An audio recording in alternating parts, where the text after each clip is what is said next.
guys, happy Monday. If you're watching this, it is January 11th. I am filming this on Tuesday, January 5th, which means I'm kind of like time traveling right now. So if you're watching this on Monday, this means that my Indianapolis Colts beat the Buffalo Bills this past weekend on Saturday, 28-27. Okay, and I can prove that it is. Let's see if I can. Come on, bro. January, you see the 5? Maybe, I don't know. It's January 5th. I'm time traveling. And if we lose or if that prediction was wrong, this never happened. All right, so you've got a brand new week of Fantastic Five. The same type of questions that you saw last week. This video, what I'm doing here is I am going to go over the Fantastic Five from Friday. So if you got a 5, still not a bad idea to watch the video. Practice, a little extra practice never hurts. But if you got a 3, 4, 1, 2, whatever you got, if you missed a question, this is where I'll kind of go over it and hopefully clear some of that stuff up for you. So before you do today's Fantastic Five, this is what you should be watching because it could potentially help improve your score because you know you're going to have a quiz on Friday. And you'll notice after you watch this video and after you do, or once you start today's Fan 5, numbers are going to get a little bit bigger. I did want to try to make it a little bit more challenging, just since you're going to have so long you've had exposure to these problems longer than you normally would, is what I'm trying to say. So with questions 1 and 2, I'm going to just solve them the same way I've been doing. I'm kind of going to do them together. That way I can check them together using the same strategies to do both. So for number 1, I've been given an improper fraction. I gave you 18/5. I need you to convert that to a mixed number. At this point, we should know with that mixed number, you got to have a whole number and you got to have a fraction. You should also know that that fraction bar means divided by. So instead of just saying, whoa, mama, instead of saying 18/5, you can say 18 divided by 5. So you got to figure out how many whole times can 5 go into 18. 5 times what's going to get you close. So I know that 5 can go into 18 3 whole times because 5 times 3 gets me to 15 when I'm trying to get to 18. That remainder of 3 is going to become my numerator, and my denominator doesn't change. So that gives me my mixed number of 3 3/5. Before I check that, I'm going to go ahead and go down to number 2, where I've given you a mixed number. I gave you 5 4/6, and I want you to do the opposite. I want you to change that to an improper fraction. So here's my whole number and my fraction, my mixed number. And I want to convert that to an improper fraction. Remember, my numerator's got to be bigger than my denominator in an improper fraction. So we got 2 steps. We do something at the bottom, something at the top. We start at the bottom where we go denominator times the whole number. And then whatever product we get there, we take that number and we add it to the numerator. So 6 times 5 is going to give me 30, plus that numerator of 4 gives me 34. And my denominator does not change. So that gives me an improper fraction of 34/6, which is B. So what I can do to check both of those just to make sure they're right is I can just take them back to what they were originally. For number 1, I can take 3 3/5 and I can just change it back to an improper fraction. And if I did it correctly, it should change back to 18/5. So I just do the same thing to check it that I did to solve number 2. I got to do something down at the bottom. 5 times 3, and then whatever product I get, I add that to my numerator. So I'll do 5 times 3, I get 15, plus that 3 gives me 18. My denominator doesn't change. Once I see that those mixed numbers, that those improper fractions match, I know I'm good. So I'm good with 3 3/5 being my answer there. And then for number 2, I'm just going to take my improper fraction that I got for my answer, and I'm going to change it back to a mixed number. And if I get 5 4/6, I know I did it correctly. So same thing I did for number 1 to get the original answer. Fraction bar means divided by. Here's where you are going to start seeing a little bit more of a challenge. I'm going to start to make these numbers a little bit bigger. So when I've got 34/6, I got to know how many whole times 6 can go into 34. Now, obviously, this is not going to be that much harder if you know your facts, but 6 times what is going to get you close to 30 is what you're trying, or 34 is what you're trying to figure out. I know 6 can go into 34 5 whole times because 6 times 5 gets me to 30, and that's as close as I can get to 34. That remainder with 30 and 34 is going to become my numerator, which is 4, and my denominator is not going to change. That would give me 5 and 4 6, which matches what I had originally, so I feel good about 34 6 there being my answer. I'm really hoping those two are fairly high, because I really do think if you just take no, they should be high. If you guys have taken notes and followed the process, those should be 2 really good questions. So I'm hoping when I check the numbers on those that 1 and 2 are 2 of the best, if not the best. Moving on to number 3. Again, on this one, there's a key word that could really save you some time where you wouldn't have to do much checking. But even if you did do some checking, we're not going to complain about that. It says, I'm having a party to watch the Colts win the Super Bowl. Oh, man, now I really hope they did win or I'm going to look foolish. I'm having a party to watch the Colts win the Super Bowl. I ordered 124 blue cupcakes. If me and my 7 friends each eat an equal amount of cupcakes, how many cupcakes will be left over? So equal amount should make you realize, hey, I'm going to be doing division. Each is another word that leads you to think division. It could mean multiplication, but equal amount should put you the opposite direction, and all your answer choices are getting smaller. So a lot of ways to realize you got to divide here. Hopefully you did the right division, though. Hopefully you weren't doing 124 divided by 7, because if I'm having me and 7 friends, really that's going to be 124 cupcakes split between 8 people.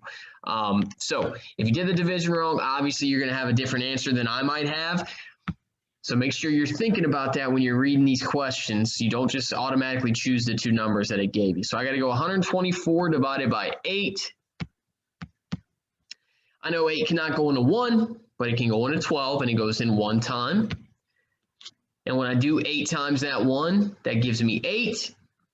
To do 12 minus 8, I would have to do some regrouping, but it just takes me back to 12 minus 8, which would give me 4. And then bring down the next number that I have not used, which is 4, and I go back to the top. Go back to our division. How many times can 8 go into 44? If you know your facts, you know it can go in 5 times. And if I did 8 times 5, that would give me 40. Then I can do my subtraction. 44 minus 40, 4 minus 0 is 4. 4 minus 4 is just 0. Nothing left to bring down, so I know my answer is 15 remainder 4. There is no such thing as 15 remainder 4 cupcakes. If you went to the bakery and asked for 15 remainder 4 cupcakes, they'd look at you like you're crazy. There are 3 possible answer choices when you interpret that remainder, but guys, there are words in this question that instantly tell you what it is. When you see left over, that is always going to be your remainder, guys, and you got 4 left over, which would be my answer. Now, you could say, hey, my possible answers are 15, 16, and 4, which would give you a 50-50 shot. But guys, you couldn't have 15 left over because you could split those 15 between 8 people. All those 8 people could get an extra cupcake. So logically, that wouldn't make sense to have that many left over if you can have an equal amount and you can keep passing them out. When you see leftover, you got to realize, or remaining, those key words, that's always going to be a remainder. And if you did 124 divided by 7, 5 would have made sense, but you're dividing by the wrong numbers. So if you're looking at keywords there, obviously that one gets a little bit easier. So that would be 4 cupcakes left over. All right, moving into number 4. Yeah, number 4. Which choice below shows 10/15ths in simplest form? 3 steps here. You should know them by now. We got to list our factors. We got to find our GCF. We got to divide by that GCF. If we do that and we check it, we'll have our answer or our fraction in simplest form. So we will find the factors for numerator and denominator first. Starting with 10, I can do 1 times 10. I can do 2 times 5. And I don't like using the word easy, but guys, this gets so much easier if you know your facts. It's almost like there's a reason why we've been hitting that multiplication so hard every single day. All right, same thing for my denominator. List my factors. I can go 1 times 15. I could also go 3 times 5. All right, step 1, done. Once I've got all my factors listed, I got to find my GCF, the biggest factor they have in common. Yes, they both have 1 in common, but they also have 5 in common. That's my GCF. Boom. Take that GCF, I'm going to divide my numerator and my denominator by 5. If I did 10 divided by 5, that gives me 2. 15 divided by 5, that gives me 3.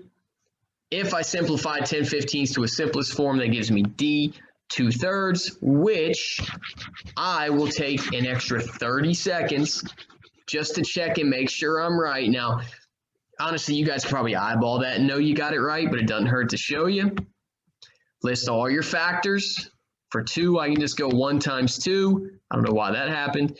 For 3, I can just go 1 times 3. When your GCF is 1, you're done. You are in simplest form. That right there would have proved my answer. So as long as you're listing your factors and you're not missing one, a lot of the time if you check it, you're going to be able to get that one right. Starting this week, though, those numbers are going to get a little bit bigger where you've got to really know your facts. And even if maybe you forget one, checking it, you can simplify a couple times to still get the answer right. So that's why I like to show you that. All right, last but not least, which fraction below is equivalent to 4/5? I want to find which one is equal. I can do that by comparing them using cross multiplication or your butterfly method. I can take 4/5. I can stack it beside all my answer choices, which I will do. And you could probably look at some of these and either eliminate them pretty quickly, or you could look at them and say, ooh, I know that's my answer. That's another benefit of just knowing your multiplication facts.